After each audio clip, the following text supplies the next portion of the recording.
Welcome to the Activated Storyteller 7th podcast. This week's story is Paul Bunyan, a great American tall tale. Hello, my name is Dennis. And I'm Zephyr.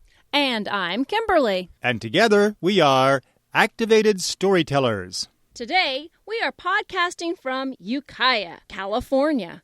We just finished a 32-mile drive through the California Redwoods, where we saw a statue of Paul Bunyan and Babe, for one thing. Right, and they talked.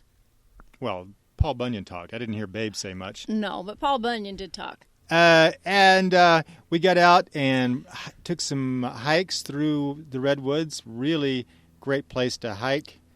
Actually, some of these trees are about 300 feet tall. 365, I think some of them were. And guess how old they are? How old are they? They're so old. How old are they? Well, some of them are anywhere from a few hundred years old to a few thousand years old. A couple thousand years old. Some are 2,000 years old. Actually, there's one that's 5,000 years old that you can drive through if you have a small car. Yeah, the motorhome wouldn't fit through it. We opted to walk through that one. Right. But it's a 7x7 clearance to drive through, and it's a very old. It is 5,000 years old. But you know what one was my favorite? Which one? Guess. Blah, blah, blah, blah, blah, blah. You don't know? I don't know. The one that was laying down, it had fallen, but it was still taller than us. The trunk was probably at least 8 feet tall, maybe 9 or 10. We climbed on top of it, and then we walked on it. And it was amazing because it was so long. How long? No, never mind.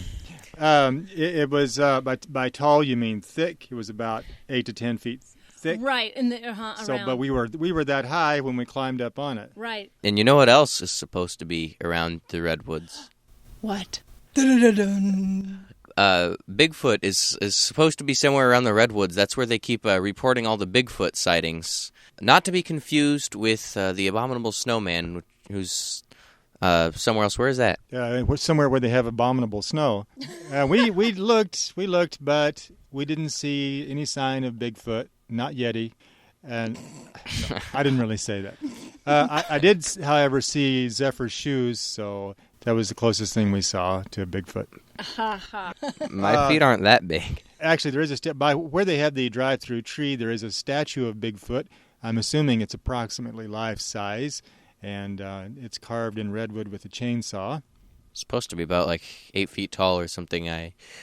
Who knows? Although it's another modern day tall tale for you, actually. But I suspect that more than a few Bigfoot sightings can be attributed to pranksters.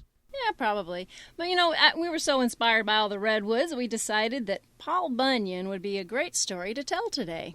So we're going to tell it, and you're going to start. Who is starting? Me? You. Oh.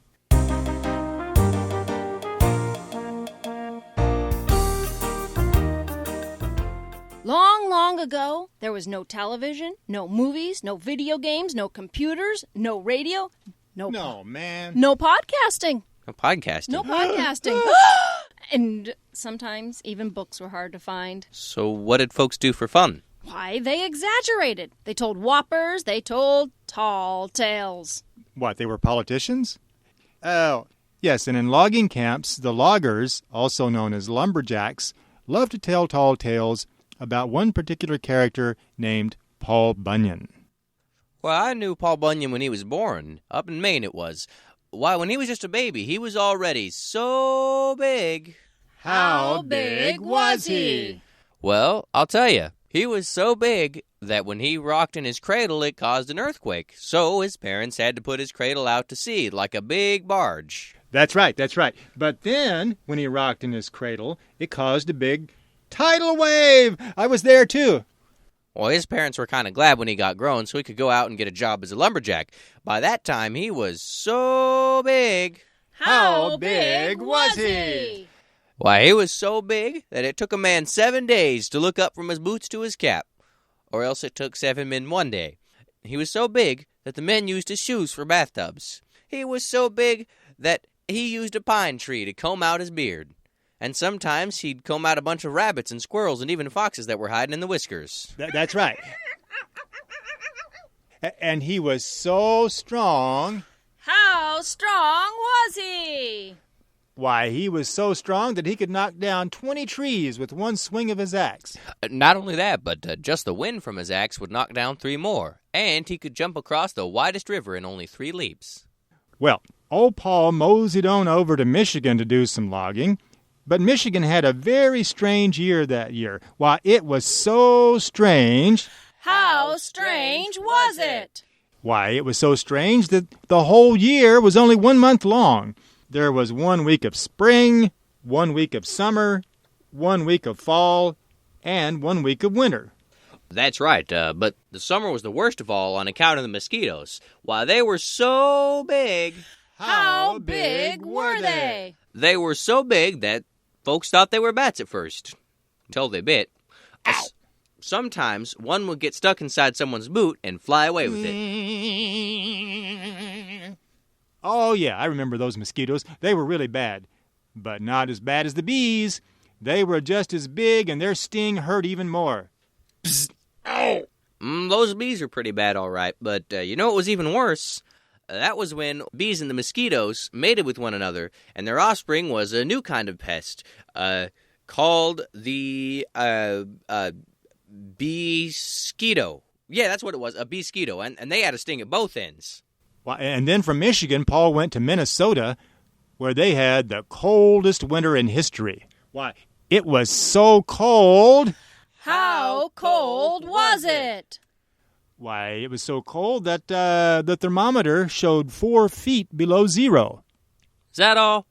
I thought maybe it was so cold and so dark that a feller had to stand up twice to cast a shadow. Or that sometimes the shadows would get stuck to the ground and have to be chiseled loose. Well, I tell you, it was so cold that not only did fingers and toes turn blue, but the snow itself turned blue.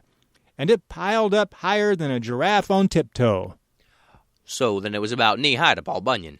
That's right. And then one day, he was out walking in it, and he tripped on something. Don't tell me, I remember what it was. It was a pair of horns sticking right up out of the snow. So he cleared away the snow from the horns, and he found... An ox. A blue ox. A baby blue ox. A very, very big baby blue ox. A giant baby blue ox. And it was shivering, half frozen in the snow. So Paul decided to take it home and give it some more milk. But first, he thought he'd better give it a name. So he named it, Babe. Yeah, that was it, Babe. So he took Babe home and gave him some more milk and put him to sleep in the barn. But he didn't stay in the barn for long. Why not? Because he grew so fast. How fast did he grow? He grew so fast that the next morning, old Paul went out there and he saw where the barn wasn't. You mean that barn just up and walked away? No. But Babe grew so fast that during the night that by morning he was bigger than the barn, couldn't even get his head inside it. So when Paul found him, he was wandering around with that barn perched on his back like a parrot. Well, of course. Babe had grown to be so big. How big was he? He was so big that you could have laid 42 axe handles end to end betwixt his eyes. That is, if you could get close enough. And they had a real hard time keeping him fed. Every day they had to give him 87 bales of hay and 24 barrels of milk. Oh, and water. He drank lots of water. Fact is, Paul dug 5 big watering holes for him. Nowadays they call them the Great Lakes. That's right. And all the dirt he dug up and piled up, well, they call that the Rocky Mountains. Well, from there, Paul and Babe went to Wisconsin, where they did something that was really amazing. What was that? It's been so long ago, I don't quite remember. Well, in Wisconsin, you see, they had some logging roads that were really big and long and really crooked. In fact, they were so crooked. How crooked were they? They were so crooked that they formed letters, just about every letter of the alphabet, in fact. Those roads were so crooked that you couldn't tell if you were coming or going. In fact, one day, I actually bumped into myself. But I know what Paul did. He hitched Babe to the end of those roads and had Babe give a good hard pull, and they straightened out those roads straighter than a porcupine's quill. Yep, that Babe was quite the helper, let me tell you. In fact, The only time Paul ever had any trouble out of him was during the summer of the fluffy snow. The what of which? The summer of the fluffy snow. Surely you remember that. Well, That was after they went to Iowa. Back then, Iowa was logging country too, you see. Anyway, that was the hottest summer on record. In fact, it was so hot. How hot was it? It was so hot that that even the sun wore a hat. It was so hot that people built fires and sat by them to cool off. It was so hot that corn popped in the fields. And this was all on account of people not paying attention to global warming. No, really? Yep. The corn popped right off the stalks and just puffed up bigger and bigger until it was spilling out all over the place. Before long, it was 6 feet deep. The lumberjacks thought it was snow, and they all got their coats and hats and began shivering. Even Babe was fooled. He refused to go to work because he remembered what it was like being stranded in that freezing snow as a baby. Paul pulled at him and tugged and tried to get him to go drag those logs, but Babe just refused to budge. So the logs just kept piling up, and Paul was getting more and more frustrated because the work wasn't getting done. I bet I know what Paul did to get Babe to work. Oh, what's that? Well, he went into his workshop and tinkered around until he made a huge pair of green sunglasses big enough to fit Babe. So then he slipped them onto that ox, and old Babe saw that everything looked green. So instead of seeing the popcorn and thinking it was snow, he saw the popcorn and thought it was grass. So he started eating it all up, and then he felt nice and strong, so he got to work. Yep, that Paul could solve just about any problem, I tell you. I wonder whatever happened to him anyhow. Well, now, some folks say he moved up to Alaska on account of that was the only state big enough to give him room to stretch. Right, and he set up his logging camp, Which was near the Great Round River. which runs in a circle, So the logs never go anywhere. which is why Paul is not so well known anymore. Well, it's just too bad, because they don't make them like Paul anymore. That's the truth. And that's the story of Paul Bunyan. Remember what we used for Babe the Blue Ox on stage? Yes, I remember. Yes, we use a sawhorse. What we like to do in our theatrical shows on stage is use things that, common objects in very different and very unusual, innovative ways. So we took a sawhorse and a boot. It was a boot that we painted blue. The boot was the head. Right, the boot was the head. And then for horns, we took, a bow. Yeah, we took a toy bow. A toy bow for From the a antlers. Bow and arrow getting, and we took off the string and we put it on the... Right. And that's what we used on stage to be Babe, the Blue Ox. There's a certain amount of debate about the origins of Paul Bunyan. There's no doubt that some of these stories are really old and were actually told by loggers, but the character of Paul Bunyan himself, nobody knows exactly where it came from.